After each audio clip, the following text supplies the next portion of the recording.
একজন যুবকের নাম হলো জুবায়ের আল আফওয়ান। দেখতে অনেক সুন্দর। উয়ুনুল হিকায়াতে আসছে, যুবকের মা নাই, শুধু বাবা আছে। এই যুবকের মা যেহেতু নাই, বাবা আছে, বাবার খেদমত করার কেউ নাই। যুবক প্রতিদিন সকালবেলা যখন ডিউটিতে যায়, বাবার মাথায় জাইতুনের তেল লাগায় দেয়, হাতে পায়ে তেল লাগায় দেয়। ঘটনাক্রমে একদিন জুমার দিন, জুমার নামাজের পূর্বে সন্তান নিজের হাতে বাবার নখগুলা কাইটা দিতেছে। বাবাই বলতে আছে, সন্তান, তোমার মা তো মারা গেছে অনেক আগে। তোমার মা না থাকার যে কষ্টটা আমি অনেকটাই ভুলে গেছি তোমার ব্যবহারের কারণে। আল্লাহু আকবার। তোমার নিজের হাতে আমার কাপড় চোপড় পরিষ্কার করো, যেই পরিমাণ তুমি খেদমত করো, আমি তোমার প্রতি সন্তুষ্ট আছি। রাসূল বলেছেন, মা বাবা সন্তুষ্ট তো আল্লাহ সন্তুষ্ট। তার মানে বাবায় তার উপরে খুশি আছে, আল্লাহ তার উপরে খুশি আছে। জুমার নামাজের আগে আগে বলতে আছে, সন্তান বলো তোমার জন্য আমি আল্লাহর কাছে কি দোয়া করব। খুব আবেগে বলতেছে, কি দোয়াটা করলে তুমি খুশি হবা বলো। সন্তান বলতে আছে, আব্বু তুমি আমার জন্য দোয়া করবা, রব্বুল আলামিন যেন আমাকে ঈমানের সহিত মরণ দান করে। সুবহানাল্লাহ বলেন। কারণ আপনি যদি আমার জন্য বাড়ি গাড়ির দোয়া করেন, অত থাকবে না, একদিন তো ঠিকই মরা লাগবে। তার চাইতে আমার মৃত্যুটা যেন ভালো হয়। দুনিয়া হলো মুসাফির খানা, গাট্টি রেডি করো, যে কোনো টাইমে গোরস্থানের মাটিতে শোয়া লাগবে। এটাই হলো দুনিয়ার পরিচয়। যখন দোয়া করল রব্বুল আলামিন, তুমি আমার সন্তানটাকে ঈমানের সহিত কবুল করবা, দ্বিতীয় দোয়াটা করবা, রব্বুল আলামিন যেন আমাকে দুইটা জান্নাতের মালিক বানায় দেয়। যদিও জান্নাত একটা, স্তর হলো 8টা। জান্নাতের অনেকগুলা নাম আছে। আল্লাহ যেন আমাকে দুইটা জান্নাতের মালিক বানায়। বাবায় দোয়া করলো, আল্লাহ আপনি আমার সন্তানকে দুইটা জান্নাতের মালিক বানায় দেন। এই সন্তানটার জীবনে কিছু ঘটনা ঘটছে। পাহাড়ি যুবক যখন তিনি কর্মের জন্য যায়, তখন প্রতিদিন একটা মেয়ে তাকে ডিস্টার্ব করে। দেখতে অনেক সুন্দর, চেহারার ভিতরে নামাজের নূর চমকাইত। ভদ্র যুবক, শান্ত যুবক। তাফসীরের কিতাবে আসছে, এতটাই সৌন্দর্য, কোন মানুষ যদি যুবকের চেহারার দিকে তাকায় আর একবার তাকাইতে হয়। এর চেয়েও বড় সৌন্দর্য হলো তার চরিত্র ভালো। মানুষের সবচেয়ে বড় সম্পদ হলো তার চরিত্র। কথা ঠিক না বেঠিক? চরিত্র যার ভালো, তার পুরো জিন্দেগি ভালো। তার ভিতরে একটা সাহস থাকে। আর যে আকাম করে বেড়ায়, হে তো বিয়ে করলেও শান্তি পাইবে না। চিন্তা করছে যে আমি তো আকাম করছি 13টা, যেটা আনছে এইটা করছে কয়টা আল্লাহই জানে। শান্তি আছে? নাই, শান্তি নাই। তুমি নিজে আকাম করবা, যারে আনবে হ্যারে চাও রাবেয়া বসরি। এত সোজা? এত সোজা না। এই জন্য যৌবনকে ট্যাকেল দাও, এদিক সেদিক নষ্ট করা যাবে না। প্রিয় ভাইয়েরা আমার,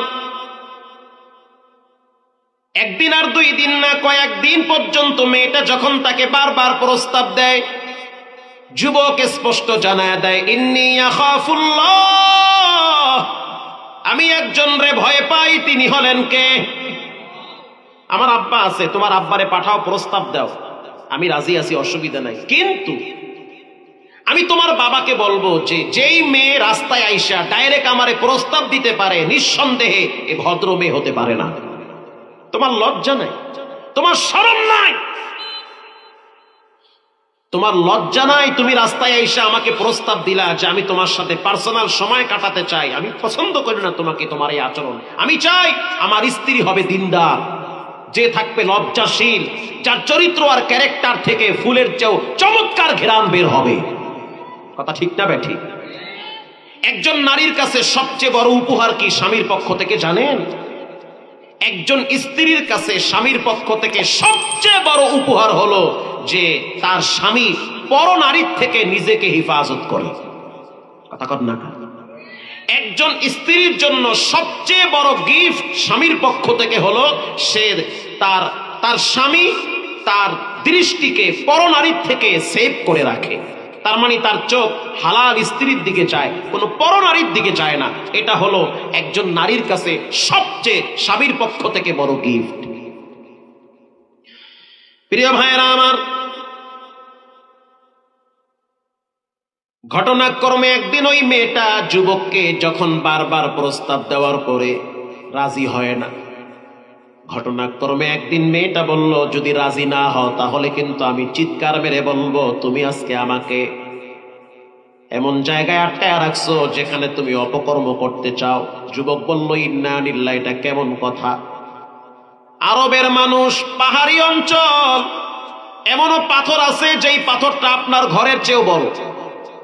আমি তো না হইলো কয়েক ডজন গেছি আমি আরব কান্ট্রিতে, কাতারেও গেছি কয়েকবার, আল্লাহর দয়া, ওমানেও গেছি আল্লাহর দয়া, বাঙালিরা নেছে দাওয়াত দিয়েছে, আলহামদুলিল্লাহ, লা ফাখরা লা। এমন এমন পাহাড় দেখছি যে একটা পাহাড়ে একটা পাথর, সুবহানাল্লাহ বলেন, বিশাল এক পাথর, এক পাহাড়ে এক পাথর, মানে একটা পাথর মানে একটা পাহাড়। যখন যুবক বলল, ইন্নী আখাফুল্লাহ, আমি আল্লাহরে ডরাই, যতই তুমি আমাকে অপকর্ম করার জন্য দোষারোপ করো না কেন, চেষ্টা করো না কেন, পারবা না। যুবকটা এবার, যুবতী মেয়েটা এবার যুবকের হাত চাইপা ধরছে। যখন চাইপা ধরল তখন কারেন্টের মতো শর্ট করছে। যুবক চোখের পানি ছেড়ে দিয়ে বলল, আমি তো মনে করছি কোন নারী যদি আমার হাত স্পর্শ করে সেই নারীটা আমার জন্য হালাল হবে। আল্লাহু আকবার। কোন হারাম নারী আমার দেহে স্পর্শ করতে পারবে না। আমি চাই আল্লাহর দরবারে পবিত্র হয়ে দাঁড়াইতে, আল্লাহ যেন আমাকে দেখে খুশি হয়ে যায়। যখন মেয়েটা হাতটা চেপে ধরল তখন চিৎকার মেরে যুবক বলল, রব্বুল আলামিন, যেই দুনিয়ায় এত রকমের পাপাচারে চতুর্দিক থেকে আমাকে গ্রাস করেছে, এর চাইতে আমার মৃত্যু হওয়া অনেক ভালো। আল্লাহ তুমি আমারে মরণ দাও, ইমানের সহিত মরণটা দিও। বলার সাথে সাথে যুবকের দেহের ভিতরে প্রচন্ড গরম ভাব চলে আসছে, জ্বর চলে আসছে। জ্বরের কারণে কথাও বলতে পারে না। মেয়েটা অনুভব করলো তার দেহটা ছিল একটু আগে ঠান্ডা, এখন দেখি আগুনের মতো গরম হয়ে গেছে। মেয়েটা সাইরা দিয়া বুঝতে পারলো যে ছেলেটা কোনো সাধারণ ছেলে না, খাঁটি আল্লাহর ওলি হবে। সুবহানাল্লাহ বলে। এই যুগে আল্লাহর ওলি হইতে বেশি কিছু লাগে না। এই যুগে আল্লাহর ওলি হইতে বেশি কিছু লাগে না। হালাল খাওয়া, 5 ওয়াক্ত নামাজ পড়া, আব্বা আম্মার খেদমত করা, এই 3টা কাজ যে করে আমি মনে করি এই যুগের সে সবচেয়ে বড় আল্লাহর ওলি। কথা ঠিক না বেঠিক? এই যুগে হারাম থেকে বেঁচে থাকাটা সবচেয়ে বড় ইবাদত, যে হারাম থেকে বাঁচতে থাকে। ওখানে তিনি পড়ে গেল, যখন পড়ে গেল মুখ থেকে লালা বের হয়ে গেছি।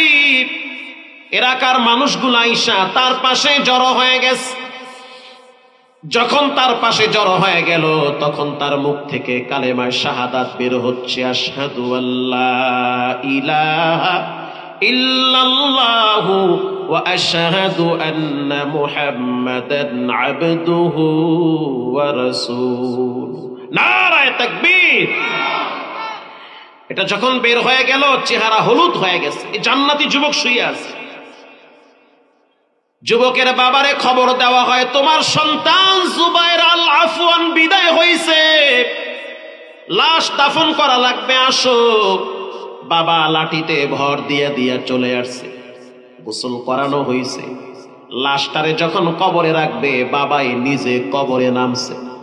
কবরে নাইমা চেহারাটারে কেবলার দিকে ফিরাইয়া বলতে আছে, আল্লাহ, আমি ওর বাবা, ওরে আমি বড় ভালোবাসি, আমি ওর উপরে সন্তুষ্ট আছি, তুমিও ওর উপরে সন্তুষ্ট থাকো, কবরের মাটি দিয়া ওরে চাপ দিও না।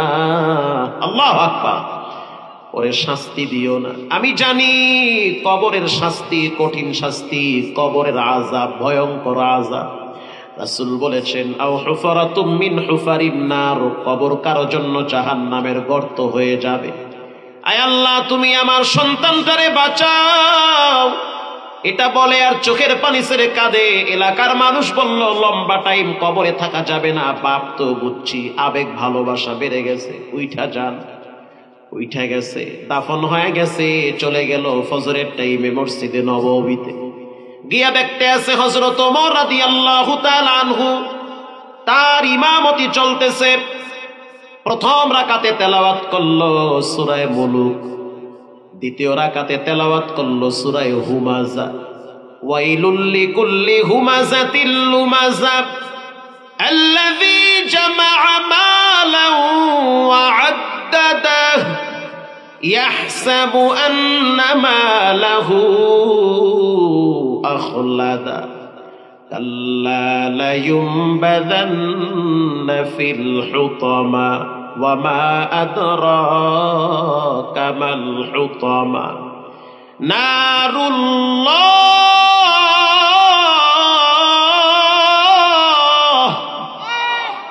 নারুল্লাহ, আল্লাহর আগুন। আল্লাহ বলে আমার আগুন, সোজা হয়ে যা। এমন ভাবে বেকা বানাবো, পুইরা কয়লা বানায় ছাড়বো। নারুল্লাহ, আল্লাহর আগুন। কার আগুন? আল্লাহর আগুন। দুনিয়ার চাইতে 69 গুণ পাওয়ার হবে আল্লাহর আগুন। আল্লাহর আগুনের ডরায় বিদায়িত মানুষ নামাজ পড়ে।